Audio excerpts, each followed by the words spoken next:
to. Jacinda Ardern. Thank you, Mr Speaker. It's my pleasure to rise to speak on these two bills which have been brought together. I have to start by saying that it's a shame that the Minister of Justice began her speech on an issue in which I think there's been some very good collaboration between both sides of the House with such inconsistency and false statements. To claim that the previous Labor government had no focus on victims, for instance, was actually disproven in her own speech, given she made reference to bringing alignment between the bills that have been put before the House today and the Victims' Rights Act, which was brought into place by one Phil Goff as Minister of Justice in 2002, and a very good piece of legislation that was, as was the Sentencing Act 2002, which ensured we didn't have automatic parole, which was brought in by that government, as was the Parole Act 2002, which ensured that the safety of the community was the paramount consideration for the Parole Board. A very good piece of legislation which this government has continued to build around because it was such a good foundation piece of legislation. So a shame that the Minister would make such a false statement. But Mr Speaker, the amendments, the bills that we have before us today, the Minister is right, it does plug some gaps which exist currently in our justice system. What if we have a situation, Mr Speaker, and we unfortunately do have a situation, where serious violent offenders with sentences which are about to come to an end prove to be absolutely not ready to be reintegrated into society, but their sentence is coming to an end and we have no ability to hold them? What do we do?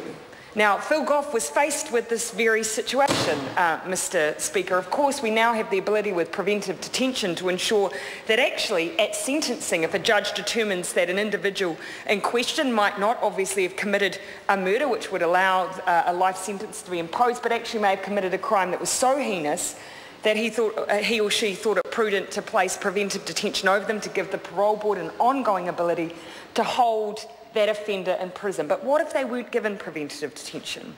And we have been faced with this situation. Phil Goff was faced with it when he was Minister of Justice, presented with an individual who had committed heinous crimes against children, sexual offending against children. It was clear that that offender was not ready to be integrated, posed a risk to the community, and so extended supervision orders were created. They gave the ability to monitor a prisoner in the community beyond the sentence they had been handed down. And yes, that was a significant step in our justice system to be able to apply something in that manner, but it was done. And it was the right thing to do. It's right that it was debated extensively because it was a step away from those very important principles within our justice system. But now they were, because I think they really tested the boundaries, they did come to an end. They were set down for 10 years. They weren't used too broadly, and that was right. They were only intended for very particular offenders. But now that that 10 years is up, some extended supervision orders are coming up for expiry in 2015, and this government has had to face whether or not there are individuals that should be have those supervision orders extend beyond that. And we agree that for some offenders that will absolutely be required. But it has provided an opportunity to plug some other gaps with the extended supervision orders.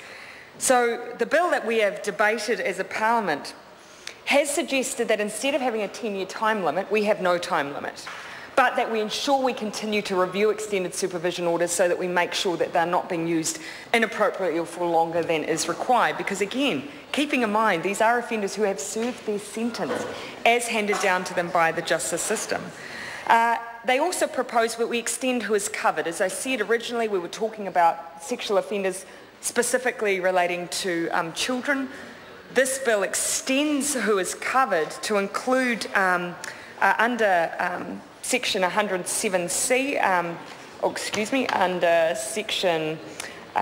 Section 107B, Part 2, it sets out under the Crimes Act 1961 the relevant sexual offences, but also the relevant violent offences for which an extended supervision order can be placed. As I said, it introduces 5-year mandatory reviews and it allows for intensive monitoring of up to 24 hours a day for the first 12 months.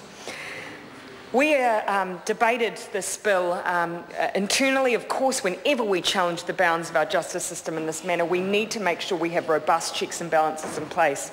And we have done that and come to the conclusion that they are sensible amendments. The other group that are covered by extended supervision orders now are offenders who are returning to New Zealand who have served a sentence abroad, who we determine to be an ongoing threat. Now, in committee stages, I would be interested to discuss the practicalities around how we ensure correct information sharing is occurring between overseas jurisdictions in New Zealand to make sure that those orders are being appropriately applied to those who are returning to New Zealand. We've seen some cases where we don't even information share properly within New Zealand, domestically, let alone with overseas jurisdictions. So I think that's worthy of exploring. So we've decided that yes, extended supervision orders in the form they're being put forward by the government is something that we could support. But prior to this bill coming to the fore, we actually were already debating another set of tools, and that is public safety, public protection orders. These are orders which go beyond extended supervision orders, which of course are placed on individuals who are in the community, and says actually there are a group of offenders who should not even reach that stage. Again, who don't have a preventive detention or a life sentence which enables them to be kept within prison to serve a longer sentence if that's deemed necessary.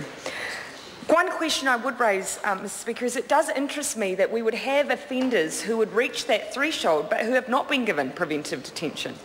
Whether there are cases where actually that was, the judge had the ability to do that but didn't, and subsequently we're having to look at orders like this which allow at the end point for then an extended order to be placed through a civil regime. That begs the question whether or not something like a sentencing council, which actually reviews cases where we would see that we would have to be retrospectively applying through civil orders measures to protect the community because perhaps the right sentence wasn't used in the first place. Labor's always supported a sentencing council based on a UK model which allows us to review cases and learn where we have failed, where perhaps the legislation has gaps, and make sure that we're not having to use these backstop measures. So I thought it was worth raising. But the public safety, public protection orders are only, at the best estimate of the Ministry of Justice, going to cover 5 to 12 individuals every 10 years. So it is a reasonably small group of people, and it is absolutely reasonable to expect that the threshold for who these orders are placed on should be very, very high. Keeping in mind these are individuals who have served the sentence they are being handed down. And as our justice system dictates, once you're convicted of a crime, you're given your sentence, you have served your sentence, the usual expectation is that you are reintegrated into the community. So to go beyond that, we do need to ensure that we have a very high threshold. That threshold was set out in first reading by, at the time, Judith Collins, who was the Minister in charge at that time, and she stated the 4 characteristics that must be met for one of these orders to be placed, because of course it does still allow detainment. That is the difference with the extended supervision orders. The first was that there must be an intensive drive or urge to offend by the offender. And evidence for that might be, for instance, the fact that they have offended immediately upon release. That would beg the question. You would hope that actually someone would be subject to an extended supervision order in that case. But if you have an extended supervision order, that is one form of criteria for it to be upgraded to a public protection order. The second is an inability to control behaviour and emotions, and that must be demonstrated by evidence of impulsiveness and an inability to cope with or manage stress. The third is an absence of understanding and concern for the impact of offending on the victim.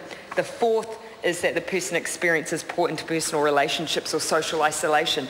Obviously, all of that must be demonstrated through assessment analysis by professionals. These aren't just assessments that can be made within the Correction Service without undertaking a proper assessment by 2 health assessors, independent legal advice and a psychological evaluation. And it is absolutely right that the threshold test be that high. I do want to raise one final point, Mr. Speaker. Although that we are supporting these orders, obviously we're always concerned that we make sure that we're not pushing the justice boundaries beyond where principles of good justice, fairness, and equity should be instilled within our system. We've always got to manage that, and so those are the constant tests that we'd like to see debated in this House, given that we are going beyond what is the usual expectation of our justice system. I call Jackie Dean. Thank you, Mr. Speaker.